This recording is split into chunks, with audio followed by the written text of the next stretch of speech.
AI আসার পর সবকিছু কেমন যেন সহজ হয়ে গিয়েছে। যেমন ধরুন আমরা যে ইউটিউবে ভিডিও বানাই সেই ভিডিওতে যে থাম্বনেল বসাতে হয় সেই থাম্বনেলটাও কিন্তু এখন থেকে আমরা এআই দিয়ে ক্রিয়েট করতে পারি এবং সেই থাম্বনেলটা এত সুন্দর হয় এবং অ্যাট্রাকটিভ হয় যেটা দেখে ভিউয়ার্সরা আপনার ভিডিওতে ক্লিক করতে বাধ্য হয়ে যাবে। অলরেডি কিন্তু অনেকেই এআই এর মাধ্যমে থাম্বনেল ক্রিয়েট করে অনেক ভিউজ জেনারেট করছে। তো আমরা যখন আগে ভিডিওর জন্য থাম্বনেল ক্রিয়েট করতাম ফার্স্টে আমাদের ছবি তুলতে হতো। এআই আসার পর কিন্তু আমাদের ছবিও তুলতে হচ্ছে না এবং আমাদের সেই ছবিটাকে এডিট করতে হতো এবং আগে আমাদের 1-1.5 ঘন্টা লাগতো থাম্বনেল বানানোর জন্য।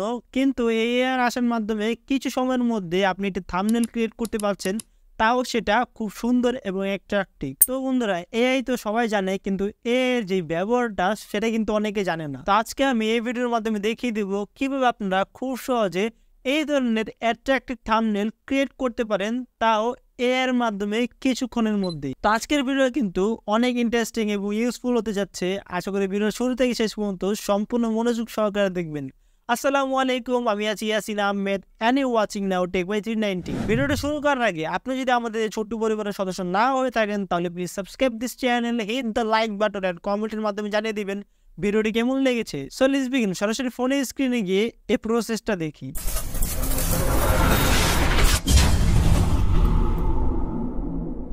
এআই দিয়ে থাম্বনেল ক্রিয়েট করার জন্য কিন্তু আমাদের ফার্স্ট অফ অল আমাদের একটি ইমেজ লাগবে বা একটি ছবি লাগবে। তার জন্য আমরা চলে যাব সরাসরি ক্রোম ব্রাউজারে। ক্রোমে আসার পর সার্চে টাচ করব এবং আমরা এখানে লিখে দিব হলো অ্যাডোবি ফায়ারফ্লাই। আমি ওখানে লিখে দিচ্ছি। লেখার পর সার্চে টাচ করব, এরপর ওয়েবসাইটে টাচ করব। এখানে আমরা describe the image you want এখানে টাচ করব এবং আমাদের ডিসক্রিপশনটা দিয়ে দিব বা প্রম্পটটা দিয়ে দিব। তো আমি এখানে প্রম্পট লিখে দিয়েছি, আমি এটা আমার ডিসক্রিপশন দিয়ে দিব যেভাবে আপনারা প্রম্পটটা দিতে পারেন। তার জন্য আমি আমার ডিসক্রিপশনে এই প্রম্পটটা দিয়ে দিব। এখানে আমি জেনারেট এখানে টাচ করছি। তো দেখতে পারবেন সাথে সাথে আমাদেরকে 4টি ইমেজ ক্রিয়েট করে দিয়েছে। আপনাদের যেটা ভালো লাগবে সেটা এখানে আপনারা নিয়ে নেবেন। আমার ফার্স্টেরটাই ভালো লাগছে তার জন্য ফার্স্টেরটাতে টাচ করছি এবং ডাউনলোডে টাচ করছি। এরপর কানেক্টে টাচ করব। কানেক্টে টাচ করার সাথে সাথেই কিন্তু আমাদের ইমেজটা ডাউনলোড হয়ে যাবে। আমি যদি এখন গ্যালারিতে চলে যাই তাহলে দিতে পারবেন। এই যে দেখুন আমাদের ইমেজটা আমাদের ইন্টারফেসে চলে আসছে, কিন্তু এটা ইউটিউবের যে থাম্বনেল রেশিও আছে সেটা অনুযায়ী কিন্তু এটা এখনো হয়নি। ভিউয়ার্স, রেশিওটা চেঞ্জ করার জন্য ব্যাগে চলে যাব এবং আমরা চলে যাব হলো আমাদের প্লে স্টোরে। প্লে স্টোরে আসার পর এখানে টাচ করে আমরা লিখবো হলো ফটোল্যাব। লেখার পর সার্চ করে দিব এবং দ্বিতীয় নম্বরে যে অ্যাপটা আছে সেটাকে ইনস্টল করে নিব। আমার অলরেডি ইনস্টল করা আছে, ওপেনে টাচ করছি। এরপর স্ক্রল করে নিচে চলে যাব। নিচে চলে আসার পর এখানে টাচ করব, আমাদের গ্যালারি থেকে ফটোটি সিলেক্ট করে নিব। এরপর আমাদের রেশিওটা সিলেক্ট করে নিব। আমি রেশিওটা সিলেক্ট করে নিচ্ছি, চেঞ্জ করে ফেলেছি। ও ভিউয়ার্স, অলরেডি দেখুন বোঝাই যাচ্ছে না এটা যে অন্যটি রেশিওতে ছিল। এখান থেকে 3টা ইমেজ দিয়ে দিয়েছে আমাকে। আমার যেটা ভালো লাগে সেটা আমি এখান থেকে চুজ করে নিতে পারবো। তো আমার সেকেন্ডটাই ভালো লাগছে। টিক চিহ্নতে টাচ করে আমরা ডাউনলোড করে নিব। সেভে টাচ করলে ডাউনলোড হয়ে যাবে। তো এখন আমরা চলে যাব হলো ব্যাগে চলে আসার পর আমরা চলে যাব হলো আবার ক্রোম ব্রাউজারে। সার্চে টাচ করব এবং এখানে লিখবো হলো ফটোপে। আমি এখানে লিখে দিচ্ছি।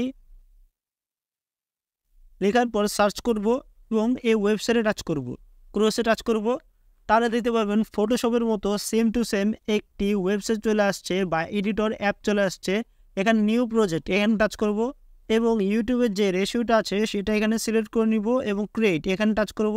ফাইলে টাচ করব, ওপেন অ্যান্ড প্লেস এখানে টাচ করব, মিডিয়া পিকার এখানে টাচ করে আমাদের যে ছবিটা আছে সেটা এখান থেকে সিলেক্ট করে নিব। তাহলে দেখতে পারবেন আমাদের যে ছবিটা আছে সেটা ফটোপিয়া এই ওয়েবসাইটে চলে এসছে এডিট করার জন্য বা টেক্সট বসানোর জন্য। তা আমি এখন স্ক্রিনটাকে বড় করে দিচ্ছি আপনাদেরকে বোঝানোর জন্য। আমি এখন কম্পিউটার স্ক্রিনে চলে যাচ্ছি। আপনারা সেম টু সেম আপনাদের ফোন স্ক্রিনে এই কাজটি করতে পারবেন। আমি এখন কম্পিউটার স্ক্রিনে শিফট করছি। তো এখানে আসার পর আমরা টাচ করবো হলো টেক্সটে টাচ করার পর ফাইলে টাচ করব। এরপর আমরা যে কোনো এক সাইডে টাচ করলে কিন্তু আমাদের টেক্সট যে আইকনটা আছে সেটা কিন্তু এখানে চলে আসবে। এখান থেকে আমরা টেক্সটের আইকনের সাইজটা একটু বড় করে দিব। বড় করার পর এখানে আমরা কালারটা সিলেক্ট করে নেব। এখানে টাচ করে কালারটা সিলেক্ট করে নিতে পারি। আর সিলেক্ট করার পর ওকেতে টাচ করব এবং এখান থেকে আমরা যে কোনো একটি কিছু লিখে দিব। আমি ধরুন এআই থাম্বনেল লিখে দিচ্ছি এখন। তা আমাদের এআই লেখা শেষ হয়ে গিয়েছে। এখন আমরা এখানে টাচ করব, টাচ করে আবার একটি টেক্সট নিয়ে নিব। টেক্সট নেওয়ার পর এখানে আবার টেক্সটে টাচ করব এবং ফন্টটা চেঞ্জ করে দিব, কারণ আমরা বাংলা ফন্ট নিব। তার জন্য এখান থেকে বাংলা ফন্টটা সিলেক্ট করে দিচ্ছি। এই যে আমি এই ফন্টটা সিলেক্ট করে দিচ্ছি। সিলেক্ট করার পর আবার এখানে টাচ করে আমরা দিয়ে লিখে দিব। আমি এখানে দিয়ে লিখে দিচ্ছি। দিয়ে লেখার পর আমরা অ্যাডজাস্ট করে নিব এটার সাথে। অ্যাডজাস্ট হয়ে যাওয়ার পর আমরা আবার ফার্স্টের যে ফন্টটা আছে এখানে টাচ করব। টাচ করার পর এটা এইভাবে সিলেক্ট করে আমরা বড় করে নিব। বড় করার পর একটু অ্যাডজাস্ট করে দিব। এখানে অ্যাডজাস্ট করার পর আবার দ্বিতীয়টা টাচ করব। দ্বিতীয়টাকে ছোটো করে নিব বা অ্যাডজাস্ট করে নিব। আমি এখানে এইভাবে টাচ করে একটু ট্যাকিংটা বাড়িয়ে দিচ্ছি। বাড়িয়ে দেওয়ার পর আমরা আবার সাইজটাকে একটু বড় করে নিব এবং ফাইলে এখানে টাচ করে আমরা এডিটে টাচ করব। এডিটে টাচ করার পর ফ্রি ট্রান্সফর্ম এখানে টাচ করে আমরা বড় করে নিব। একটু অ্যাডজাস্ট করে দিব যেখানে আমরা দিতে চাই। আমরা যদি মাঝখানে দিতে চাই তাহলে মাঝখানেও দিতে পারি, আর যদি আমরা মাঝখানে না দিয়ে সাইডে দিতে চাই তাহলে সাইডেও আমরা বসিয়ে দিতে পারি। বসিয়ে দেওয়ার পর আমরা টাচ করব হলো ইফেডে টাচ করার পর ব্ল্যান্ডিং অপশন এখানে টাচ করব এবং এখান থেকে আমরা এটার স্টকটা একটু বাড়িয়ে দিব। স্টকটা বাড়িয়ে দেওয়ার পর ড্রপ শেডো এখানে টাচ করব। তারপর আমরা এখানে মাল্টিপ্লাই এখানে টাচ করে আমরা নর্মাল দিয়ে দিব এবং ব্ল্যাক থেকে এটাকে হোয়াইট করে দিব। ওকেতে টাচ করব এবং টিক চিহ্নটাকে উঠিয়ে দিব। এরপর আমরা অপোজিটকে আরও বাড়িয়ে দিব। ডিসটেন্স এটাকে আমরা 3-এ রাখবো বা 2-এ রাখবো। স্পিডটাকে আমরা বাড়িয়ে দিব এবং সাইজটাকে আমরা 5-এ বা 6-এ রাখবো। আমি এখানে রাখছি। এখান থেকে আমরা কন্ট্রোলে টাচ করব এবং বেভেলেন ইমবস এখানে টাচ করব। টাচ করার পর কন্ট্রোলে টাচ করে আমরা রেঞ্জটাকে একটু বাড়িয়ে দিব এবং আবার এখানে টাচ করে আমরা ডেপথটাকে একটু কমিয়ে দিব এবং সাইজটাকে যেটা আছে সেটা রাখবো। সফটনেসটাকে আমরা একটু বাড়িয়ে দিব।